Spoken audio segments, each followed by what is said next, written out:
hata kama umesingiziwa, hata kama umeumizwa, umefanyiwa vitendo vya ukatili, aba umefanyiwa kitu kibaya ambacho hukukitarajia, iwe ni kwenye mahusiano, iwe ni kazini, iwe ni kwenye jamii, kwenye familia, nyumbani, kwenye urafiki. Kisasi pekee na cha kwanza ambacho kila binti anatakiwa akifanye ni kuwa bora kuliko ulivyokuwa jana. Sio, unanielewa? Kuwa mzuri, usitafute kuwaripizia wao kisasi. Yusufu alikuwa na nafasi zaidi ya moja ya kuwalipiza ndugu zake kisasi, but hakuwahi kufanya hivyo. Biblia anatuambia kusoma kwenye kitabu cha Mwanzo sura 50 mstari wa 20, anasema nyinyi mliyakusudia kuwa mabaya, lakini Mungu aliyakusudia kuwa mema. Na after all, sisi Wakristo tunatambua kwamba kisasi kilicho bora na chenye umuhimu zaidi ni kile kisasi ambacho Bwana huwa anakichukulia yeye na tunamwachia, kwa sababu anasema kisasi ni juu yangu, mimi Bwana nitalipa. Kwa kitu cha kwanza ambacho unatakiwa ufahamu wewe kama binti ambaye unatamani kulipiza kisasi, ambaye umeumizwa, ambaye mtu amekuumiza, nataka kuambia ni kwa kumwachia Mungu. Hicho ni cha kwanza kabisa. Mwachie Mungu. Unajua, unawezekana ukawa umekaa kazini, uko sehemu fulani, umefanya nini, umeumizwa, mwachie Mungu. Na kwa kumwachia Mungu itakusaidia wewe mwenyewe kufocus na wewe mwenyewe. Ujua ni namna gani ambavyo Mungu amekusudia maisha yako yawe. Kwa sababu inawezekana ikawa ni kazini, ukawa umefukuzwa kazi kwa kusingiziwa. Inawezekana ikawa ni kwenye mahusiano, mtu amecheat. Utasema okay, ngoja niondoke na mimi niende nikamcheat huyo mtu. Unakuja kujigundua ni nyume ya maadili yako na ni nyume ya mwiko ya kwako mwenyewe ambao umejiwekea. Kwa unafanya hivyo kama ku prove point. Wakati Biblia inasema mwanangu, uwe na hekima ili ufurahishe moyo wangu kusudi nipate kumjibu yule akulaumue. Ndio Biblia inatuambia hivyo. Kwa kusoma kwenye kitabu cha Mithali 27 mstari wa 11. Kwa kama binti, kitu cha kwanza ambacho unatakiwa kufanya ili kusudi uweze kupata kisasi ni kwa kumwachia Mungu. Na usiangalie na kurudi nyuma kwamba Mungu ametenda, Mungu amefanya. Kuna watu ambao unaenda Instagram, hivi Mungu amemtendea huyo mtu kule, alinisingizia, alinifanya mimi nitoke kazini. Don't do that. Ukimwachia Bwana inamaanisha kwamba ni kana kwamba umetua mzigo, mfano Dar es Salaam. Ukipanda basi ukiwa unaenda mfano Iringa, hautarudi tena Dar es Salaam. Ukachungulia kichwa chako chote kiwa kimegeukia nyuma ya basi, ukiangalia ule mzigo, hautauona kwa sababu siku itakuwa masaa yanasogea, muda unaenda, kila kitu kinaenda. Kwa hiyo unapokuwa unamwachia Mungu inamaanisha kwamba sitaki tena kudili na hichi kitu, nataka nisonge mbele. Na kwa kufanya hivyo itakusaidia wewe kusogea mbele na itakusaidia wewe kutengeneza amani ya moyo wako, kwa sababu anasema amani yangu ninawapa. Kwa hiyo hauwezi kupata amani kwa sababu mtu akishakusingizia, akishakuumiza, akishafanya kitu fulani, hauwezi kufocus. Kwa ili uweze kufocus, lazima ule mzigo ulionao moyoni umpe mtu mwingine akusaidie. Na mtu mwingine ni nani? Kristo Yesu. Mwambie Bwana, mimi hiki kuna kitu hiki na hiki na hiki ambacho kimeniumiza, naomba unisaidie, naomba unihurumie, naomba unitoe hapa, naomba unisaidie. Kwa kisasi kilicho bora, kitu cha kwanza ambacho tunataka kufanya ili uweze kupata kisasi kilicho bora ni kwa kutoa mzigo wako. Anasema njooni nyinyi nyote msumbukao na wenye kulemewa na mizigo, nami nitawapumzisha. Kama mdada, toa mzigo wako. Bwana, nina haya mahusiano ambayo ameniumiza, mimi peke yangu siwezi, naomba unisaidie. Bwana, ni huku kazini kuna hiki na hiki ambacho kimetokea, mimi kujitetea siwezi. Atasimama atakutetea. Lakini ukiwa ni mtu ambaye unasema hili nitalichukulia mimi mwenyewe mkononi, my dear, utaenda kuwaumiza watu wengi sana. Mwisho wa siku unakuta shetani na kuingilia rohoni kwako, anakuambia kwa nini usiende kwa mganga? Kwa nini usiwaue? Au kwa nini usiwakodie watu wakawapige? Kwa nini usifanye hivi? Kwa nini usiombee wakaibiwa? Kwa nini? Unajikuta umeanza kufanya vitu vingi ambavyo mwisho wa siku hata kama wewe sio mchawi unageuka kuwa mchawi. Na sisi kama wadada hataki kuwa wachawi, hataki kumloga mtu yoyote, kwa sababu hatuko kwenye nafasi ya kumloga mtu wala hatuko kwenye nafasi ya kumharibia mtu maisha yake. Tuko kwenye nafasi ya kupray kusudi letu ambalo Mungu ametuleta tulifanye tukiwa hapa duniani. Lakini kisasi, kitu cha pili ambacho unatakiwa kufanya ili kuweza kupata kisasi kilicho bora ni kwa wewe kuwa bora. Si unanielewa mdada mwenzangu? Wewe kuwa bora. Usitamani wale waoneshe kwamba wewe ni bora, ila wewe mwenyewe kuwa bora. Bila sasa, pasipo maono mtu hawezi kujizuia. Kwa kama hauna maono wewe mwenyewe binafsi hauwezi kujizuia. Na ili uwe na maono wewe mwenyewe binafsi, jiulize, kwa nini nimeingia kwenye mahusiano kama haya ambayo yameniumiza? Unajua kwa nini mtu kama huyo ameniumiza?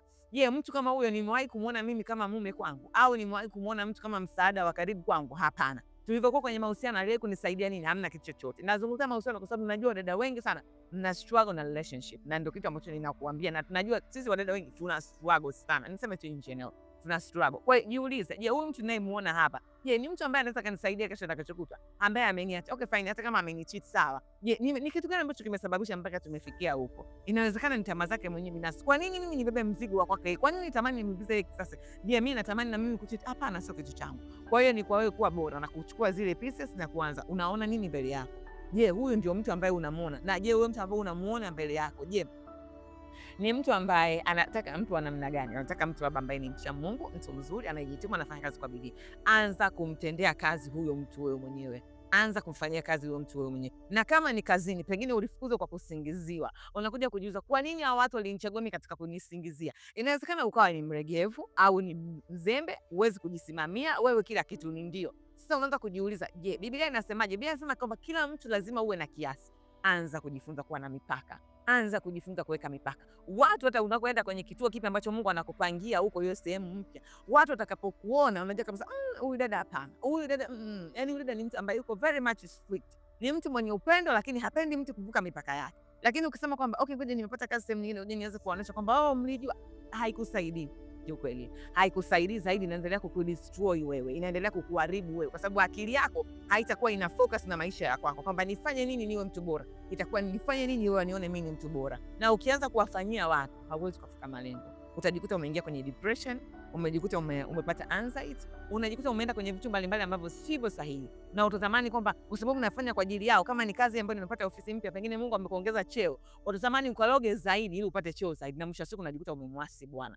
Kwa tamani kuwa bora kwa ajili yako wewe mwenyewe, sio kwa ajili yao. Hata kama ni urafiki, pengine mmeachana au mmetengana kwenye urafiki, jiulize, kwa nini nimetengana na huyu mtu? Kwa nini huyu mtu alipata nafasi ya kunifanyia vitu kama hivi? Ni either aliniona mimi ni mzembe, ni either alichagua mtu wa kuonea, au ni either labda Mungu ametumia kama njia hii kunitenganisha ili kunifanya mimi niwe mtu bora. Kwa sababu Mungu alitumia ugomvi kumtenganisha Rutu na Ibrahim. Kama hujawahi jua, nenda kusoma kitabu cha Mwanzo sura ya 13.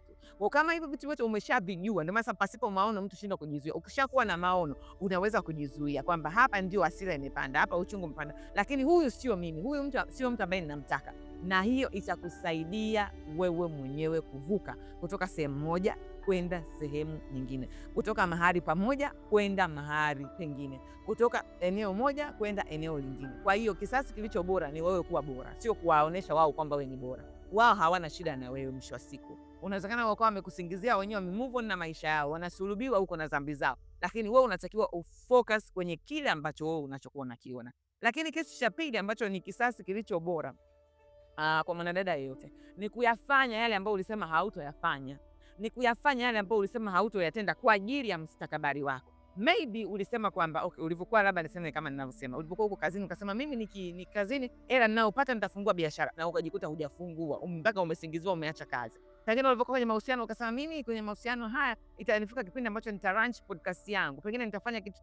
Anza kufanya vile vitu ambavyo ulisema hautakuvifanya. Anza kujikeep busy, jiweke busy kwenye vile vitu. Timiza malengo yako yale ambayo ulisema utoyafanya. Hicho ndio kisasi kizuri, kwa sababu kwa kutimiza malengo yako yanakufanya unatoka sehemu moja kwenda sehemu nyingine. Lakini kama ulisema nitafuga kuku, hujafuga kuku. Ulisema kwanza sasa hivi pengine nitafungua duka la nguo, hujafungua duka la nguo. Hicho sio kisasi kilicho bora. Hicho sio kisasi kizuri, kwa sababu Mungu ametupa nguvu. Anasema bali utamkumbuka Bwana Mungu wako, maana ndiye akupaye nguvu ya kupata utajiri. Kwa kisasi kilicho bora kwenye maisha yako ni kwa kutimiza yale malengo ambayo kipindi ulipokuwa na watu ukuweza kuyatimiza. Kipindi ulipokuwa na watu ulikuwa unajikandamiza. Kipindi ulipokuwa na watu ulikuwa unajididimiza. Sasa hivi umepata muda ambao Mungu amekuachia huru. Timiza malengo yako ambao ulisema utatimiza. Timiza vitu vyako ambavyo ulisema utavifanya. Kama ulisema kwamba sasa hivi nataka ni focus, pengine nianzishe biashara ndogo ndogo, nipike, nifanye, anza kupika, anza kufanya kile kitu ambacho sasa hivi wanasema kwamba unajimwagilizia wewe mwenyewe. Anza kujimwagilizia wewe mwenyewe, kwa sababu wewe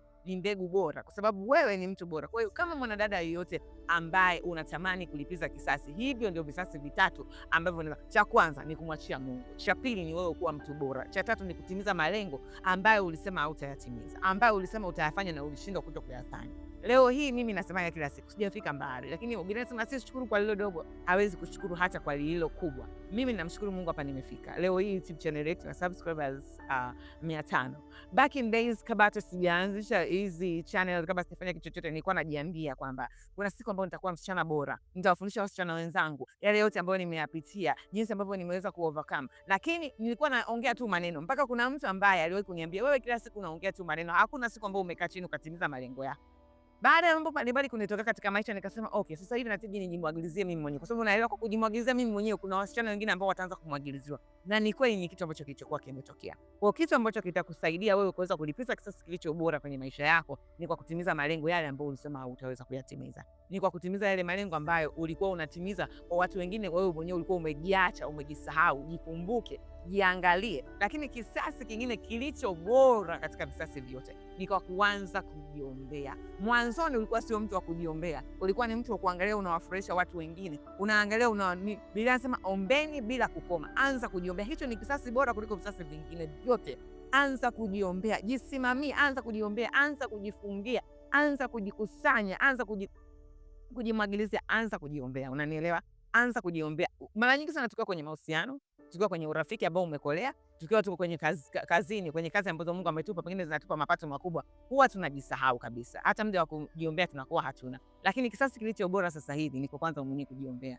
Anza kujitengeneza maisha yako ya kiroho. Anza kujijenga bora, kwa sababu kila kitu kinaanzia rohoni. Tengeneza kiroho chako, tengeneza nafsi yako, tengeneza akili yako. Hicho ndio kisasi kilicho bora. Na kwa kufanya hivyo, ukifanya hivyo vitu vitatu, utaniambia, utakuja kuleta comment yako hapo kwamba ulipofikia umefikia wapi. Na kuambia utajikuta umekuwa yule mtu ambaye wewe mwenyewe unashindwa kuelewa. Mungu atakupa title, identity ambazo wewe mwenyewe unabaki unashangaa. Kama ulikuwa unaitwa wewe ni mwizi, ulikuwa unaitwa wewe ni mpumbavu, ulikuwa unaitwa wewe mwenda wazimu, ulikuwa unaitwa sijui kitu gani, unajikuta kwa sababu umeanza kujimwagilizia wewe mwenyewe rohoni, unajikuta vitu vya rohoni vinachanua. Biblia inasema kipawa ni kama kito cha thamani. Unajikuta vipawa vinafungua. Kusoma kwenye Mithali 17 mstari wa 8, vipawa vinafunga, na vile vipawa vinakufanya wewe ukafikia kwenye zile level ambazo wewe mwenyewe ukuwahi kutarajia kufika. Jina langu ni Tabitha, ninakupenda sana. Mungu akubariki, akutunze na kukuhifadhi. Ninakutakia mwaka ulio mzuri, mwaka mwema wenye baraka tele. Amina. Usisahau kusubscribe, kulike, comment and share ili wasichana wenzio pia waweze kuona na waweze kuvuka kwa namna moja ama nyingine,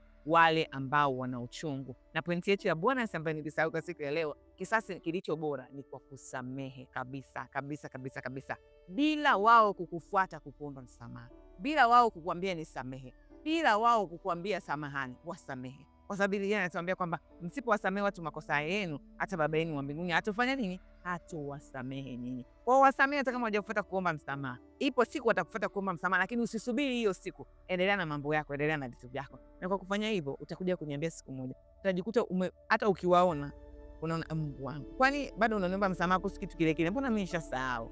Unaelewa? Lakini haya yote pia anaingia kwenye pointi ya kwanza kwamba mwachie Mungu naye atakusaidia. Bye, see you next time.